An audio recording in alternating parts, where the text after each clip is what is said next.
Good morning વિદ્યાર્થી મિત્રો, good afternoon, good evening. આપણે નવમા પાઠમાં સંસ્થાના મનોવિજ્ઞાનના અલગ અલગ મુદ્દા ઉપર ચર્ચા ચાલતી હતી. આ ખાસ મહત્ત્વનો પ્રશ્ન જે તમારી સામે સ્ક્રોલ કરું છું, વ્યવસ્થાપકોના મૂળભૂત કાર્યો, એમાં 5 મહત્ત્વના મુદ્દા: આયોજન, સંગઠન, ભરતી, આગેવાની, નિયંત્રણ, એ પછી એની ભૂમિકા. આ આપણે વિગતવાર જોયું હતું, વિસ્તારથી સમજૂતી લીધી હતી. હવે એ પછી કર્મચારીની પસંદગી. મારે કોઈ એમ્પ્લોયને હાયર કરજો, અંગ્રેજીમાં આવા શબ્દ વપરાય. મારે કોઈ એમ્પ્લોયને હાયર કરવા છે, હાયર કરવા એમ. હા, મારે કોઈ એમ્પ્લોયને હાયર કરવા, અથવા તો આપણે ગુજરાતીમાં કહીએ કે કોઈ કર્મચારીની પસંદગી કરવી છે. હા, અને જ્યારે પસંદગી શબ્દ આવે તો એના માટે પ્રોપર શબ્દ વપરાય સિલેક્શન, જે આપણને અહીંયા આપેલું છે.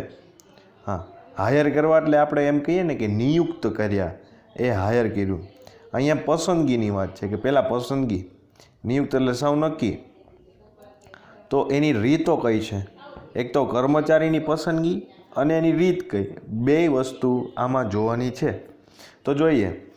આધુનિક વિજ્ઞાન અને ટેકનોલોજીના યુગમાં વિવિધ કાર્યો કરવાની રીત અને અસરકારકતામાં સતત પરિવર્તન આવે છે. હવે જો વિજ્ઞાન ટેકનોલોજીનો એવો યુગ આવી ગયો છે કે જે આપણને ઓછી ડિગ્રીવાળા લાગે, અથવા તો 12 ભણેલા હોય એને પણ કોમ્પ્યુટર બહુ જ સરસ ફાવતું હોય.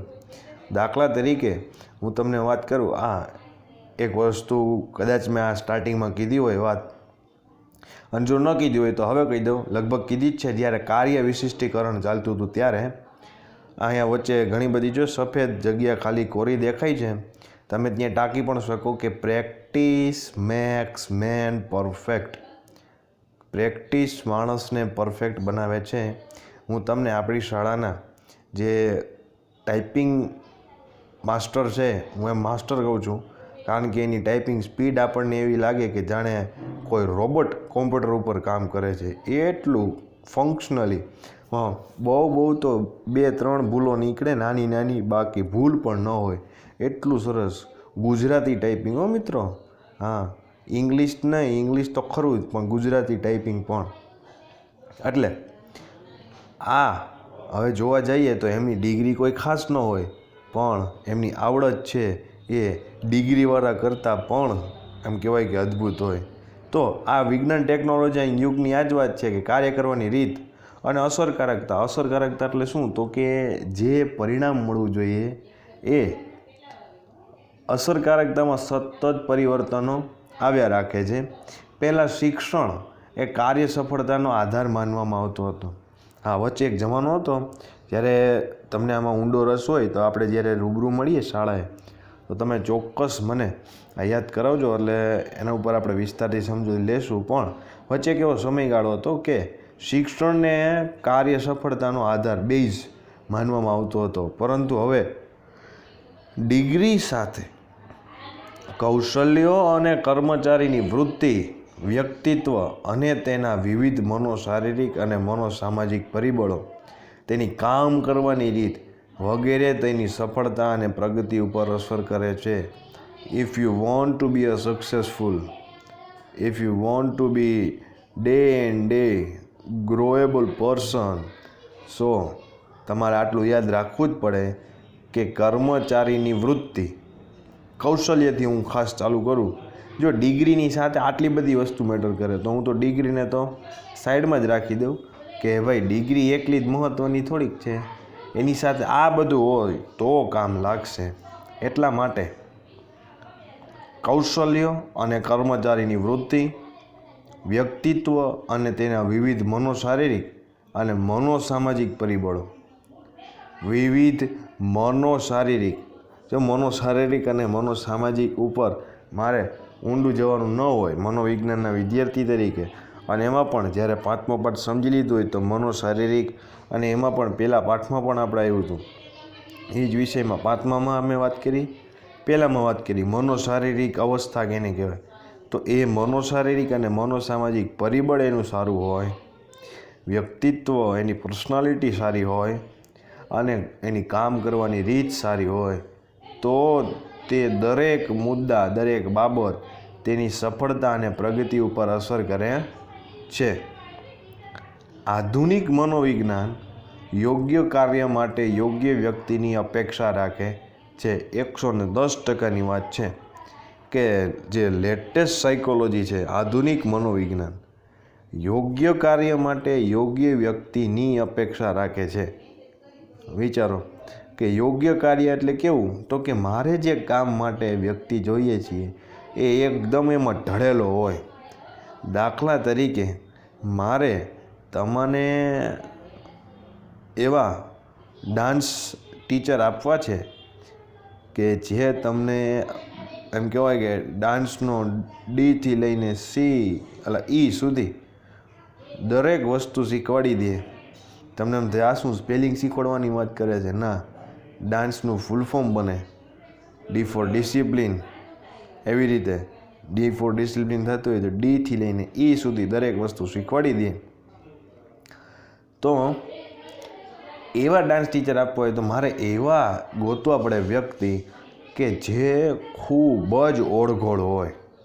હા, જે નૃત્યમાં એટલા ઊંડા ઉતરી ગયા હોય કે એને ડાન્સ સિવાય બીજું કંઈ દેખાતું જ ન હોય.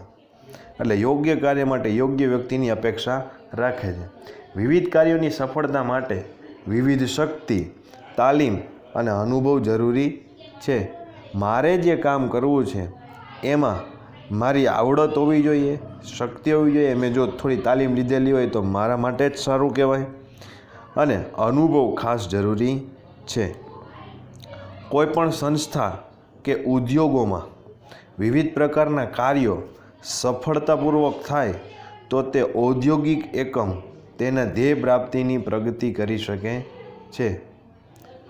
બહુ જ સીધી સાદી વાત છે કે સંસ્થા અને ઉદ્યોગોમાં કોઈ પણ વિવિધ કાર્યો સફળતાપૂર્વક, મતલબ કે જે કામ નક્કી કર્યું હોય એ પૂરું થઈ જાય સફળતાપૂર્વક, તો જે ધ્યેયો નક્કી થઈ, આપણે ધ્યેયોની ચર્ચા અગાઉ થઈ ગઈ છે, જે ધ્યેયો નક્કી થયા છે એ તરફ એ બહુ ઝડપથી આગળ વધી શકે છે.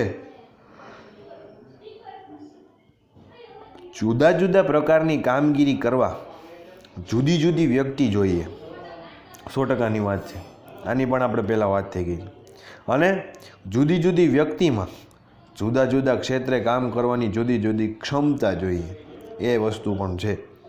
જુદી જુદી વ્યક્તિમાં મતલબ કે મને એવું બને કે કદાચ કોઈ એવા ક્ષેત્રમાં મૂકે કે જેમાં મારી ફાવટ નથી, તો એમાં મારી કાર્યક્ષમતા એટલી બધી નીકળી શકે નહીં. ચાલો વાત કરીએ આપણે ખેડૂતની, કે મને ખેતરમાં મોકલે છે તો એમાં હું કામ ન કરી શકું, કારણ કે મારી પાસે જો અગાઉ વાત થઈ અનુભવ નથી, તાલીમ પણ નથી. અને હવે મને ખેતરમાં મોકલે છે ત્યારે એક ક્ષેત્રમાં હું કામ કરવાની કેટલી ક્ષમતા દેખાડી શકીશ? ઓલા ખેડૂતની સામે તો સાવ 10%. એનું ઊંધું કે એમને હું જો કદાચ આ તમારા લેક્ચર લેવા માટે બોલાવું તો એ કેટલી કાર્યક્ષમતા દેખાડી શકે? તો કે 10% નહીં. એ મારું 10% પણ ન દેખાડે. તો આ જુદી જુદી વ્યક્તિમાં જુદા જુદા ક્ષેત્રે કામ કરવાની જુદી જુદી ક્ષમતા હોય છે અને જોઈએ. તે માટે કર્મચારીની પસંદગી એ પણ મહત્ત્વની કામગીરી બને. એટલા માટે જ હવે કઈ વ્યક્તિ કયા કામ માટે બની છે એની ઓળખ કરવી પડે વ્યવસ્થાપકે, અને એ ઉપરથી એને જે તે કાર્ય સોંપણી કરવાની થાય. વિવિધ પ્રકારના કાર્યોમાં વિવિધ કર્મચારીઓની યોગ્ય રીતે પસંદગી થાય છે.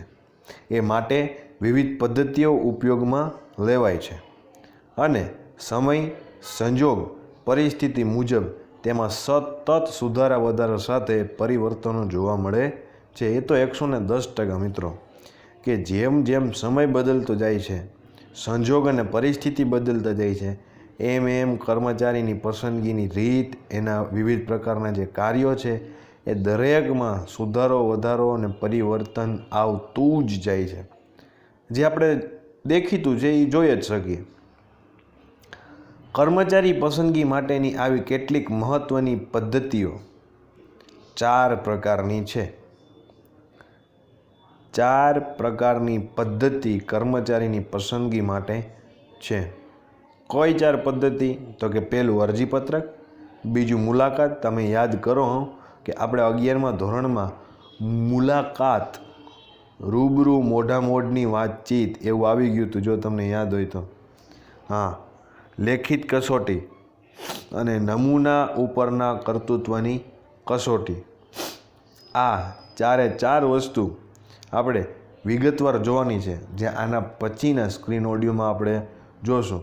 અત્યારે કોઈ પણ પ્રશ્ન પૂછ્યો હોય 5 માર્કમાં, દાખલા તરીકે મુલાકાત, કર્મચારી પદ્ધતિની મુલાકાત પદ્ધતિ સમજાવો, તો શરૂઆતમાં આ પ્રસ્તાવના માટે આપણે લખવું પડે. એટલા માટે આને આપણે અલગથી રાખીએ છીએ. આના પછી આપણે દરેક મુદ્દા વિગતવાર જોશું. Okay, all the best.